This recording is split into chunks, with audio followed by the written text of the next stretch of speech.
बिस्मिल्लाहिर्रहमानिर्रहीम। अस्सलाम वालेकुम नाज़रीन, आप मेरा यूट्यूब चैनल देख रहे हैं। मैं इमरान खान। हर साल जब बजट आता है तो एक चीज तो जरूर शुरू हो जाती है और उसका जवाब जो है वो हर साल देना पड़ता है, लेकिन इस चीज को रोक नहीं पा रहे हम पाकिस्तानी, हम मुसलमान, इस खित्ते के रहने वाले लोग। हम उसको रोक नहीं पा रहे, इन लोगों को पहचान नहीं पा रहे, इनका एजेंडा क्या है उसको समझ नहीं पा रहे। थोड़ा टेक्निकली समझें। जब भी बजट आता है तो फौज को बुरा भला कहने वाले सोशल मीडिया पे और मुख्तलिफ जगहों पे, मुख्तलिफ एरियाज के अंदर अपने बयानात दागना शुरू कर देते हैं। बड़ी खामोशी के साथ बड़ी बारीक वारदात डालते हैं। मैं इस वारदात का एक हिस्सा आपको याद दिलाता हूं कि मुझे अच्छी तरह याद है, इसहाक डार साहब उस वक्त वजीर खजाना थे पाकिस्तान के, तो उनसे जानबूझकर कुछ सहाफी ये सवाल करते थे और ये बाकायदा कहा जाता था कि आप ये सवाल करें। मैं सहाफियों तो अच्छी तरह जानता हूं, ये हमें बाकायदा रिक्वेस्ट करते हैं कि जनाब आप ये सवाल पूछ लें, ये सवाल पूछ लें, आपकी बड़ी मेहरबानी होगी। जिससे अच्छा ताल्लुक होता है इनका सहाफियों के साथ, उसको ये बाकायदा लिख के सवाल दे देते हैं कि आप ये सवाल जरूर हमसे साहब से पूछिएगा, साहब इस पे बात करना चाह रहे हैं। तो इसहाक डार साहब के दौर में 4 या 5 दफा ये सवाल जानबूझकर पूछा गया उनसे कि तालीम और सेहत के बजट का क्या बना, डार साहब आप क्या कर रहे हैं। तो उन्होंने कहा जी कि ऑपरेशन ज़रबे अज़ब पे बहुत ज्यादा पैसे खर्च हो गए हैं, लिहाजा अभी हम उस पे ऊपर नहीं लगा सकते, तालीम पे और सेहत पे बजट नहीं लगा सकते। तो डार साहब बेसिकली ये कहना चाह रहे थे कि फौज बजट खा गई, लिहाजा तालीम और सेहत के ऊपर हम इस वक्त खर्चा नहीं कर सकते। ये जानबूझकर करते हैं। कभी ये तो नहीं कहा कि वजीर आजम हाउस के अखराजात बहुत ज्यादा बढ़ गए या हम सियासतदानों के अखराजात बहुत ज्यादा बढ़ गए हैं। कभी ये भी नहीं कहा कि इस मुल्क में करप्शन बहुत ज्यादा बढ़ गई है। कभी ये भी नहीं कहा कि रिश्वत बहुत ज्यादा बढ़ गई है। कभी ये भी नहीं कहा कि लोग जो है वो कमीशन बहुत ज्यादा खा रहे हैं, इसकी वजह से हमारे बजट मुतासिर हो रहे हैं और उस वजह से हम तालीम और सेहत पे पैसा नहीं खर्च कर पा रहे। हाँ, ये जरूर कहेंगे कि फौजी बजट खा गए, लिहाजा हम पैसे नहीं खर्च कर पा रहे। लेकिन ऑपरेशन ज़रबे अज़ब ने आपको क्या दिया, जरा याद कर लें आप। ये दुनिया की वो जंग है जो दुनिया का कोई मुल्क नहीं जीता। ये वो गोरिल्ला वार है जो पाकिस्तान को पाकिस्तान के अंदर लड़नी पड़ी। पाकिस्तान दुनिया का वाहिद मुल्क है जिसने ये जंग जीत कर दिखाई है और इसको यूरोप मानता है, अमेरिका मानता है, पूरी दुनिया मानती है कि कोई फौज इतने जबरदस्त तरीके से ऐसी फैली हुई जंग को जो उसके पूरे मुल्क के गली कूचों में थी उसको जीत के नहीं दिखा सकी। लेकिन हमने ये जंग जीती है। इसमें फौज का बड़ा किरदार है, दीगर कानून नाफिज करने वाले इदारों का बड़ा किरदार है, पुलिस के जो डिपार्टमेंट्स हैं उनका बड़ा किरदार है, सीटीडी ने बड़ा काम किया और बहुत सारे इदारों ने काम किया। तो हमने ये जंग जीती है मिलजुल कर। लेकिन फौज की टांगे खींचने से और उनको बुरा भला कहने से हम कभी बाज नहीं आए। मैं अभी मौजूदा जो बजट है उसके ऊपर आता हूं, लेकिन पहले आपको एक छोटा सा वाकया सुना देता हूं और ये वाकया तारीख के अंदर दर्ज है। आप इसको निकालें और निकाल के पढ़ें।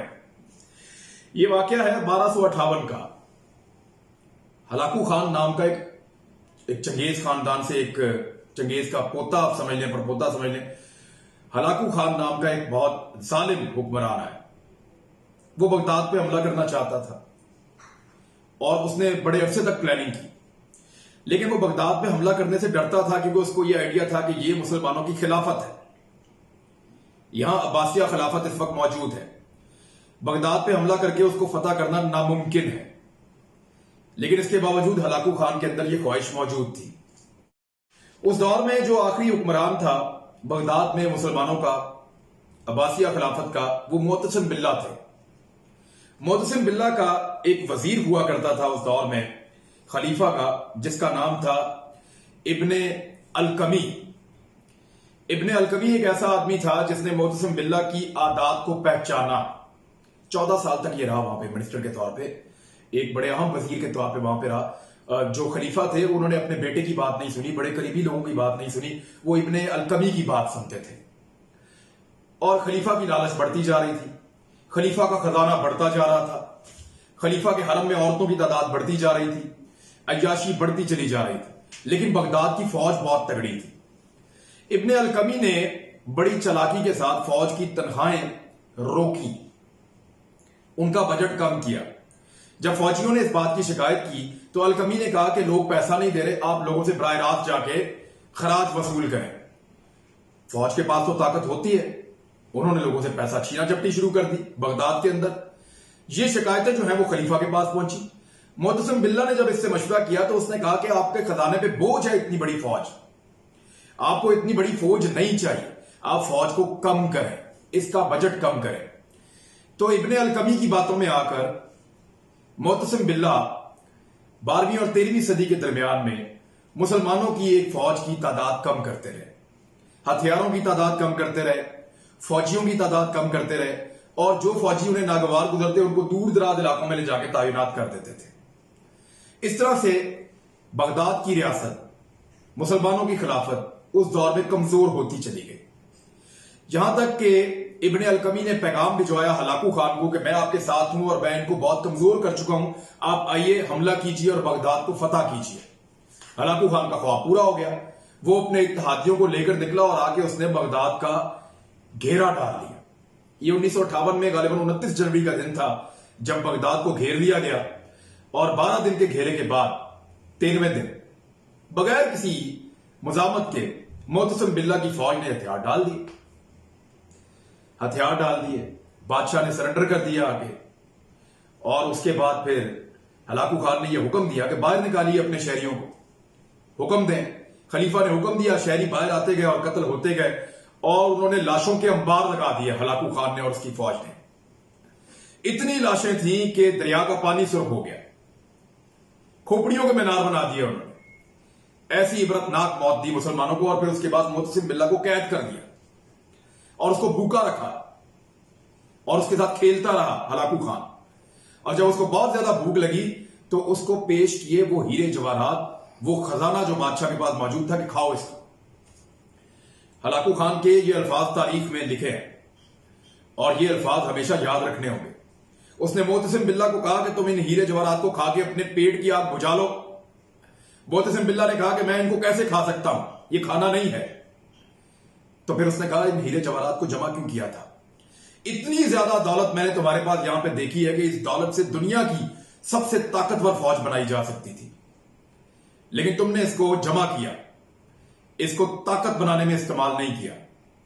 और फिर उसके बाद उसने हुक्म दिया कि इसको ऐसे कत्ल किया जाए कि इसका खून भी जमीन पे ना गिरे। तो फिर उसी इब्ने अलकमी ने खलीफा को कालीन के अंदर लपेट कर ठुड्डों से मरवाया और घोड़ों से रुदवा दिया।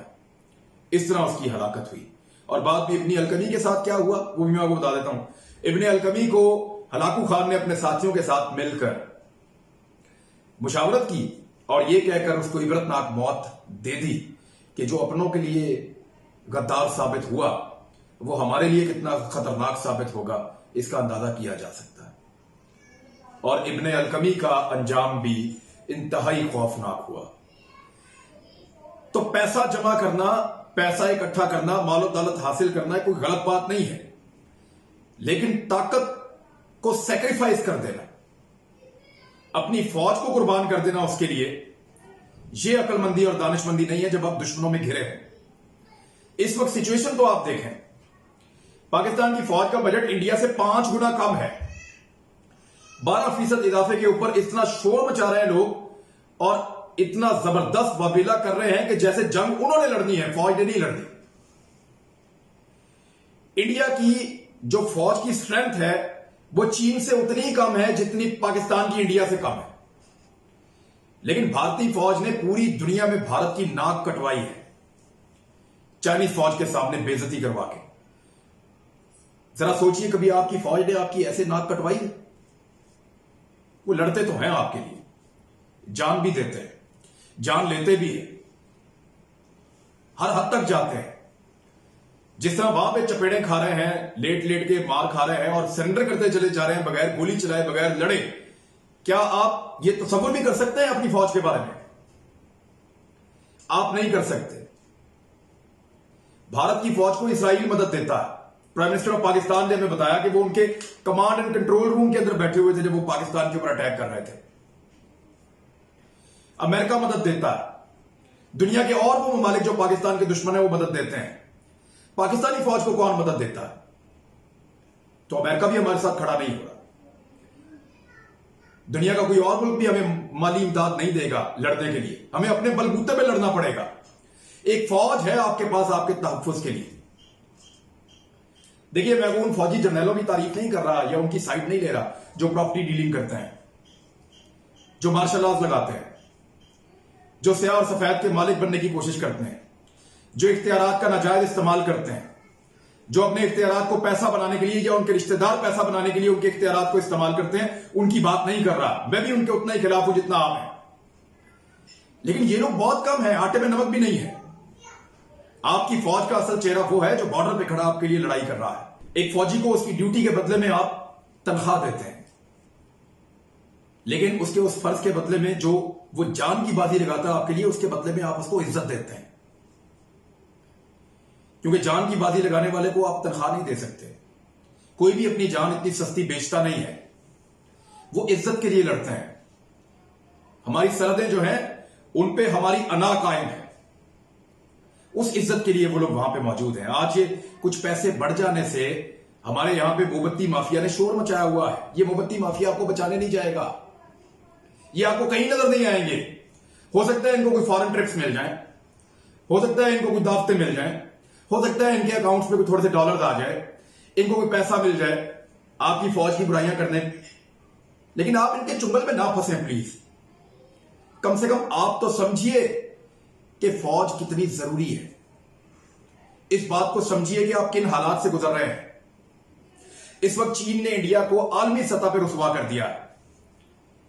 इंडिया की फौज के अंदर बददिली फैली हुई है।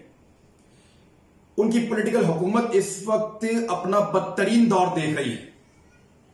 इस वक्त उनके पास दूसरा कोई रास्ता नहीं है पाकिस्तान पे हमला करने के अलावा। अपने आप को उनकी जगह पे रख के सोचें आप, तो दूसरा कोई ऑप्शन नहीं है। उनको आपके साथ एक लड़ाई करनी पड़ेगी अपनी इज्जत की बहाली के लिए, अपने पॉलिटिकल फायदे के लिए, अपने फौज के एतमाद की बहाली के लिए। उनको आपके साथ एक लड़ाई करनी पड़ेगी। क्या आप उस लड़ाई के लिए तैयार हैं? आप बजट का फर्क तो देखें, आप 5 गुना बड़ा बजट है इंडिया का। फौज की तादाद कितनी ज्यादा है, हथियारों की तादाद कितनी ज्यादा है। हम ईमान के साथ लड़ते हैं, जज्बे के साथ लड़ते हैं, ये बात सच है, लेकिन एक तैयारी तो होनी चाहिए। नबी अकरम सल्लल्लाहु अलैहि वसल्लम ने इंतहाई गुर्बत में अपनी जिंदगी गुजारी है, और उनकी जिंदगी के आखिरी अय्याम में बाकायदा ये शवाहिद मौजूद हैं, अहादीस मौजूद हैं कि आप सल्लल्लाहु अलैहि वसल्लम के घर में खाने के लिए नहीं थे, जिंदगी गुजारने का बुनियादी सामान तक नहीं था, लेकिन दीवार पे तलवारें लटक रही थी, हथियार तैयार थे मुकाबले के लिए। क्या हमारे हथियार तैयार हैं, या हम अपने हथियारों को अपने हाथों से जंग लगाना चाहते हैं? क्या कहना चाहते हैं आप अपने उस फौजी को जो इस वक्त लाइन ऑफ कंट्रोल पे खड़ा है, दुश्मन की आंखों में आंखें डालकर देख रहा है? उसको आप क्या पैगाम दे रहे हैं कि तुम मेरा बजट खा गए? मेरे ख्याल में इस प्रोपेगेंडा को अब बंद होना चाहिए। पैसा काटना है तो वहां से काटिए जहां से आप काट सकते हैं, लेकिन पेट काट के भी इस फौज को बचाएंगे, और मैं इसका दिफा करूंगा। जो मर्जी कहें आप, मैं अपनी फौज का दिफा करूंगा, क्योंकि वो मेरा दिफा करती है, मेरे बच्चों का दिफा करती है, मेरे मुल्क का दिफा करती है। मैं उसका दिफा करूंगा, किसी भी हद तक जाऊंगा। किसी को यह इजाजत नहीं दूंगा कि वो बाहर से फंड लेके और मेरी फौज को गाली दे, या उनके खिलाफ प्रोपेगेंडा करे, या गद्दारों वाला रोल प्ले करे। इब्ने अलकमी का अंजाम आप सबको मैंने अभी बताया थोड़ी देर पहले। हलाकू खान ने जो पैगाम दिया था 1258 में, वो हमें आज दोबारा दोहराना पड़ेगा, उसको याद रखना पड़ेगा। हथियार, इंसाफ, फौजी ताकत आपके लिए बहुत जरूरी है कि दुनिया आपके ऊपर हमला ना करे, आपकी खुद मुख्तारी को ना छीन ले। उसी तरह से रियासत के अंदर इंसाफ बहुत जरूरी है, ताकि रियासत हमेशा अपने पांव पे खड़ी रहे। इन दो चीजों के बगैर हमारे पास कुछ भी नहीं होगा। इंसाफ तो यहां मिलता नहीं है, ले दे के आपके पास एक फौजी ताकत है, उसको भी आप गंवाने पे तुले। जाने अनजाने में बेशुमार लोग जो है वो बिला वजह उन ट्वीट्स को, सोशल मीडिया पे आने वाले उस प्रोपेगेंडा को रीट्वीट करते रहते हैं, उसको शेयर करते रहते हैं दोस्तों के साथ, मुख्तलिफ ग्रुप्स के अंदर डालते रहते हैं। किसका फायदा कर रहे हैं आप? मेरा नहीं ख्याल कि आप पाकिस्तान का फायदा कर रहे हैं। और किस फौज के खिलाफ आप कर रहे हैं? आपकी अपनी फौज है। सैलाब आ जाए आपको फौज याद आती है, जलजला आ जाए आपको फौज याद आती है, गवर्नेंस खराब हो जाए आपको फौज याद आती है। इंतखाबात हो जाए आपको फौज याद आती है, लॉ एंड ऑर्डर की सिचुएशन ज्यादा खराब हो जाए आपको फौज याद आती है, अंदर के हालात खराब हो मुल्क के फौज याद आती है, बाहर से हालात खराब हो आपको फौज याद आती है। कोई इंक्वायरी तक तो आप कर नहीं सकते बगैर फौज की मदद के। इंसाफ की अदम फरामी पे भी लोग अब फौज को हवाले देते हैं कि मेरी अपील है जनरल फलां से, जनरल बाजवा साहब से, जनरल रहील साहब से कि हमें इंसाफ दिया जाए। लोग लिखते हैं, मैं लोग जो कहते हैं वो कह रहा हूं। तो अनफॉर्चुनेटली हम अंधी तकलीद करते हैं उस प्रोपेगेंडा की जो हमारे ऊपर थोप दिया जाता है कि 80% बजट, आपका जो टोटल बजट है 7.14 ट्रिलियन, उसमें से 1.3 ट्रिलियन आपका फौज का बजट। उतना बड़ा तो नहीं है, लेकिन आप खतरा देखें कितना बड़ा है। उधर फेंस बना रहे हैं अफगानिस्तान के बॉर्डर के ऊपर, ईरान की तरफ से खतरा, अफगानिस्तान की तरफ से खतरा, इंडिया की तरफ से एक लगातार खतरा, लाइन ऑफ कंट्रोल की सूरत आपके सामने है। और अब जब इंडिया को मार पड़ी है, बहुत सारी चीजें हमने संभाल ली हैं। अल्हम्दुलिल्लाह अफगानिस्तान के साथ मामला ठीक हो रहा है, वहां तालिबान जो है वो अब एंगेज किए जा रहे हैं, पाकिस्तान को उसका फायदा हो रहा है। ईरान के साथ हमारे हालात काफी बेहतर हुए हैं। कलभूषण की गिरफ्तारी के बाद बहुत ज्यादा जिम्मेदारी का मुजाहरा दोनों तरफ से किया जा रहा है। लाइन ऑफ कंट्रोल पे आंखों में आंखें डाल के खड़े हैं। अब चीन ने जो इंडिया के साथ किया है उस पर चीन पाकिस्तान की तरफ बढ़ेगा, तो क्या हम हाथ पे हाथ रख के बैठेंगे? नहीं, हम उसको ईंट का जवाब पत्थर से देंगे। हम वो नहीं होने देंगे पाकिस्तानियों के साथ जो इंडियंस के साथ इंडियन फौज ने वहां पे करवाया लद्दाख में। तो ये सिचुएशन है, इस प्रोपेगेंडा का हिस्सा ना बने, मेरी आपसे गुजारिश है। और इस प्रोपेगेंडा से बचें, क्योंकि आपके दिफा की ताकत खत्म हो गई तो समझे आप खत्म हो गए। अब तक के लिए इतना ही, अपना ख्याल रखिएगा। अल्लाह हाफिज।